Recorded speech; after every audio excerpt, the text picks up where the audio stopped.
Mrs. Claus Saves Christmas Day, narrated by me, H.R. Mansky. 'Twas the night before Christmas and someone was sick. Wouldn't you know it, that someone was St. Nick. The sleigh was filled and the reindeer were ready to go. All that was missing was Santa to sit down and say, ho, ho, ho. Mrs. Claus looked around and found him in bed. Santa's too sick to fly, the doctor's note read. What shall we do? Mrs. Claus started to worry. Santa grabbed her hand and said, I believe in you, now hurry.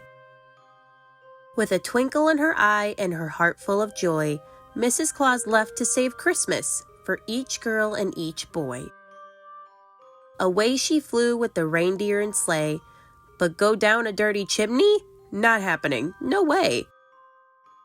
It was time for the first house. Mrs. Claus knew what to do.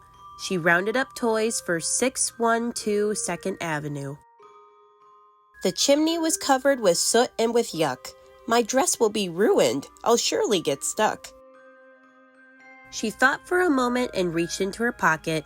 What she pulled out was a magical locket. It was small, bright, and round, all covered in gold. Inside was the greatest secret that's ever been told. Her blue eyes lit up. She heard this before. But now she understood clearly. Love opens every door. She found the front door. Her heart filled up with love. It opened before her with a golden glow from above. Ever so gently, she placed the toys under the tree. She ate all the cookies and looked for some sweet tea. A little girl awakened and crept down the stairs to try and see Santa. Oh, I hope he's still there. That wasn't St. Nick. Was she in a dream? Mrs. Claus turned around and said, Shh, now please don't scream. I'm here to do what Santa can't do. He's in bed sick with the flu. Now come give me a hug and then back to bed with you.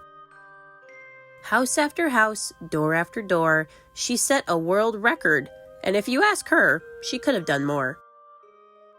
Back at the North Pole with 8 tired reindeer and an empty sleigh, she came home to Santa and the elves cheering, You saved Christmas Day! The end. Thank you so much for listening. If you enjoyed this read aloud story, check out my read aloud stories about my own books, The Adventures of Dappy and Friends. And be sure to like and subscribe because that is the best way to help support this channel. I'll see you in the next story time.